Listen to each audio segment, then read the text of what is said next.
Amigas, amigos, olá! O Brasil vive um processo inflacionário bastante forte, dos mais altos dos últimos anos.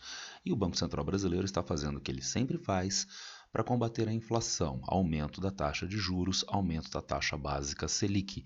Entretanto, a maneira através da qual o Banco Central está atuando agora é a mais intensa que talvez a gente jamais tenha visto na história. E nós precisamos pensar um pouquinho nas implicações acerca deste aumento da taxa de juros. Será que ele é o instrumento, os juros, mais adequado nessa intensidade para combater a inflação?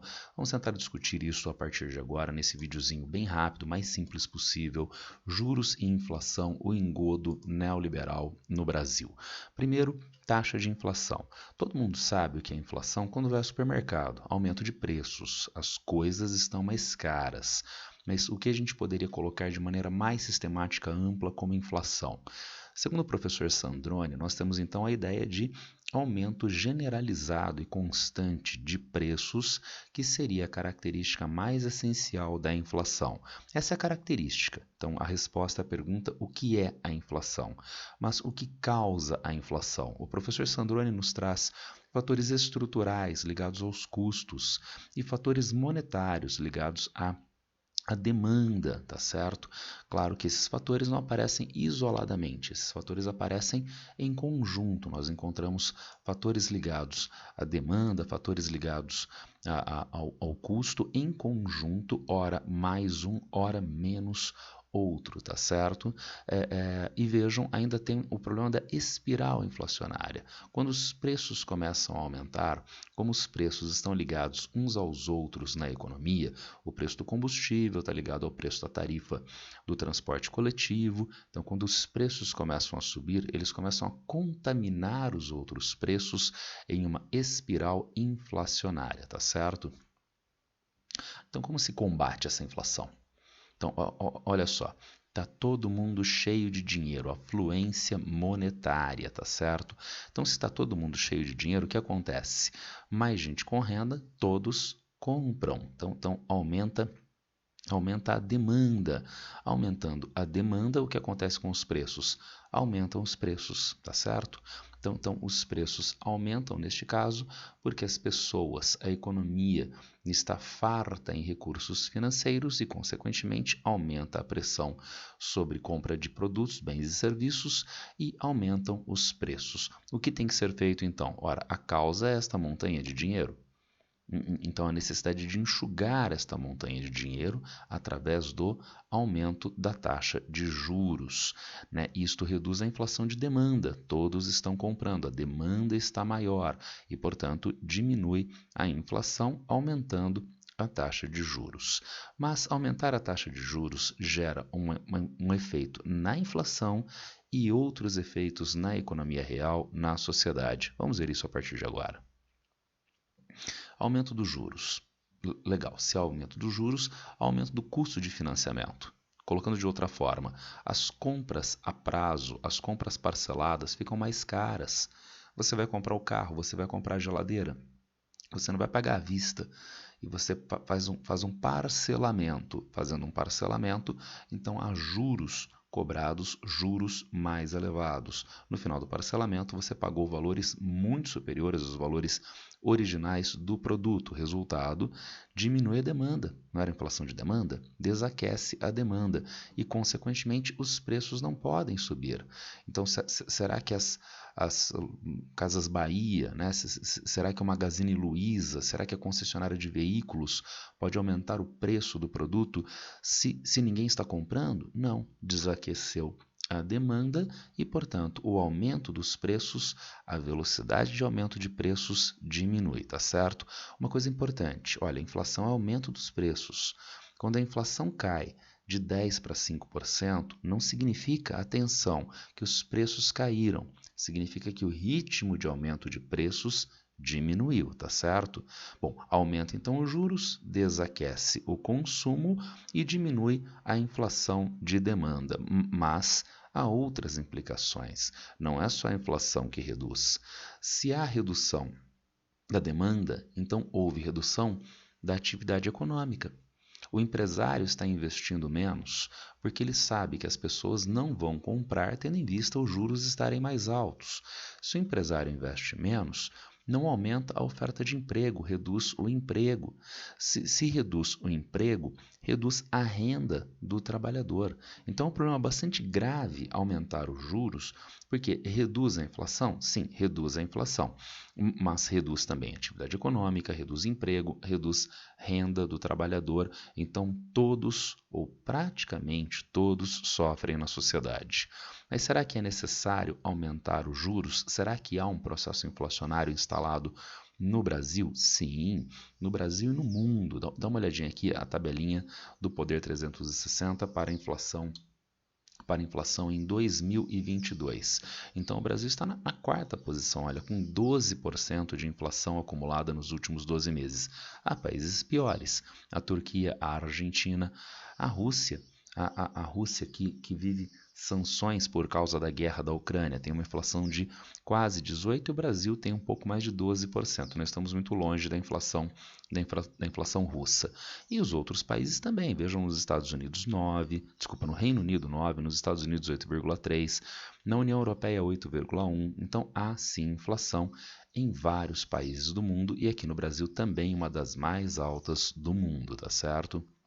Podemos reforçar isso através desses dois gráficos. Vejam a trajetória de 12 meses de inflação no Brasil. De abril para maio deu uma diminuídazinha, mas ainda está nos chamados dois dígitos, está acima de 10%, tá legal? Então estávamos em 12 e pouquinho, caiu para 11 e poucão, vamos dizer assim. Nos Estados Unidos também, olha o salto da inflação, olha só, subiu para 8,6%, menos do que nós, mas um salto bastante significativo recente na inflação. E como é que o Banco Central dos Estados Unidos, como é que o Banco Central do Brasil vão reagir a isto? Aqui está novamente o nosso gráfico de inflação nos Estados Unidos e olha o que o G1 disse. O G1 nos colocou que o Banco Central dos Estados Unidos, o Federal Reserve, decidiu nesta quarta-feira elevar a taxa básica de juros para o intervalo entre 0,75% e 1%, uma alta de 0,5%. O Fed não fazia uma elevação dessa magnitude desde maio do ano 2000. Tá? Então aumentou a inflação, o Fed não brinca. O Banco Central americano jogou a taxa de juros, olha só, olha o aumento, estava por volta de 0 e agora está em 0,8 no intervalo considerado entre 0,75% e 1%. Isso vai desaquecer o consumo nos Estados Unidos e se espera a inflação volte a patamares mais aceitáveis. Isso foi o que o Fed fez lá nos Estados Unidos, porque ele não brinca com a inflação. Olha só, aumentou os juros, podendo chegar a taxa a 1%. E aqui no Brasil, novamente o nosso gráfico de aumento dos juros, de aumento da inflação, e olha o que o Banco Central brasileiro fez com a taxa de juros. Se nos Estados Unidos subiu para entre 0,75% e 1%, aqui no Brasil partiu de 4% para 12,75%. Então parece que o Banco Central brasileiro não sabe brincar, tá certo? Vejam, nós partimos aqui de 4, mas se eu tivesse uma série histórica desde o ano de 2020, nós estávamos com 2%. Subiu para 12,75%. Lembra dos impactos da inflação? Dos impactos na renda, no investimento, no emprego? Então imagine o impacto disto aqui no Brasil.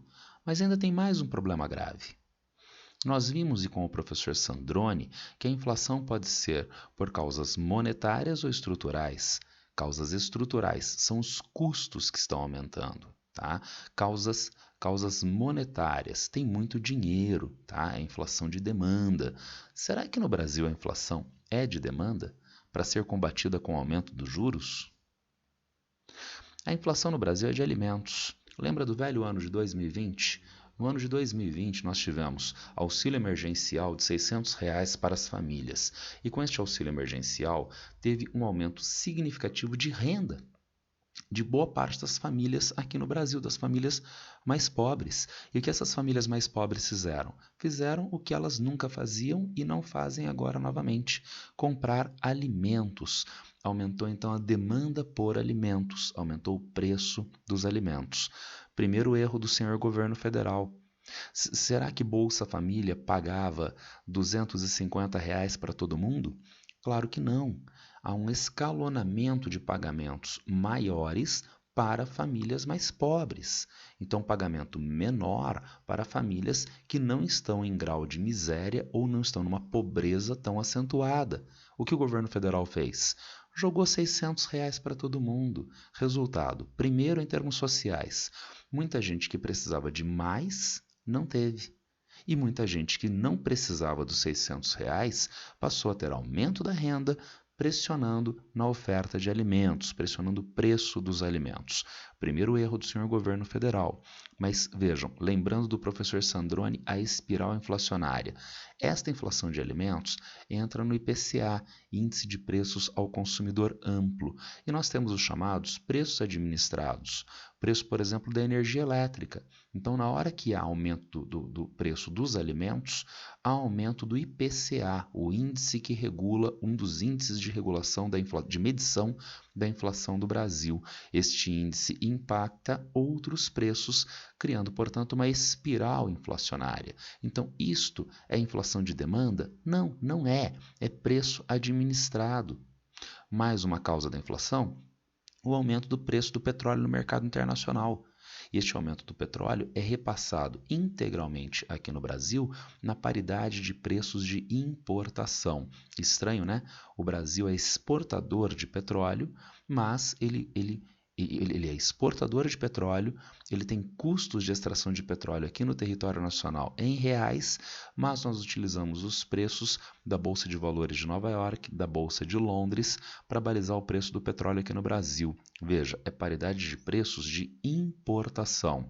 E, portanto, não apenas o preço do petróleo, o preço do dólar aqui no Brasil também vai contar para este preço do petróleo aqui na economia brasileira. E o Brasil teve uma forte desvalorização do real frente ao dólar nos últimos tempos. Gente, nada disto traduz inflação de demanda. Então, isso são problemas estruturais ligados ao processo produtivo em escala aqui nacional e internacional mundial e que estão impactando nos preços. Há que se aumentar os juros para combater esta inflação? Sim, e pensando novamente no professor Sandrone. Mas qual o aumento de juros? O aumento de juros que o Banco Central dos Estados Unidos fez para 0,75%, 1%? Ou o aumento da taxa de juros aqui no Brasil para 12,75%? Então pergunto, por que o governo brasileiro não atua nestes fatores? Por que o governo brasileiro não altera a política de preços da Petrobras? Por que o governo brasileiro não atua em desoneração de impostos para estes setores? Por que o governo brasileiro não atua no controle de capitais? Para segurar o valor do real frente ao dólar? Porque se o governo atuar, ele afronta a religião chamada neoliberalismo, que pressupõe a não intervenção do Estado na economia. E, portanto, qual é o instrumento, segundo o dogma neoliberal, para combater a inflação? Não pode ser alterar a política de preços da Petrobras. O preço se faz num templo sagrado neoliberal chamado mercado. Né? Então, se combate a inflação como? Com o aumento da taxa de juros, tá certo? Agora, como nós vimos anteriormente, então aumenta a taxa de juros, o que acontece com a renda do trabalho? O que acontece com o investimento? O que acontece com o crescimento do PIB? Fica cada vez menor. Então, a economia real sofre enormemente com este aumento da taxa de juros, prejudicando a produção agropecuária, prejudicando a produção industrial, o setor de transporte, o setor de serviços e assim sucessivamente. Ninguém se beneficia dessa taxa de juros mais alta. Ou melhor, alguém se beneficia. Olha aqui o lucro dos bancos brasileiros em 2021, né? Quando nós estávamos saindo dessa recessão gravíssima da Covid-19 ao longo do ano de 2020. Vejam, esta recuperação econômica meramente, ou melhor, está abaixo da reposição desta recessão do ano de 2020. Então, neste ano de parca recuperação, de menos do que zerar as perdas do ano anterior, nós temos estes lucros dos 4 maiores bancos brasileiros. Aquele que, entre aspas, comercializa dinheiro, que é o banco, é que vai se dar bem em cima disto. Nós temos um peso político muito forte para o setor financeiro aqui no Brasil, para os grandes bancos do Brasil, e o governo brasileiro não age em função das necessidades estratégicas da economia, não age em função das necessidades da sociedade, age em função destes bancos e segundo o dogma neoliberal. E enquanto for vigente isto, nós é que vamos continuar pagando a conta, não apenas da inflação, mas a conta do lucro destes bancos. Era isso que eu tinha para passar para vocês hoje. Se alguém tiver alguma dúvida, alguma crítica, é só me encontrar a qualquer tempo nas redes sociais. Abraço para todo mundo e boa sorte.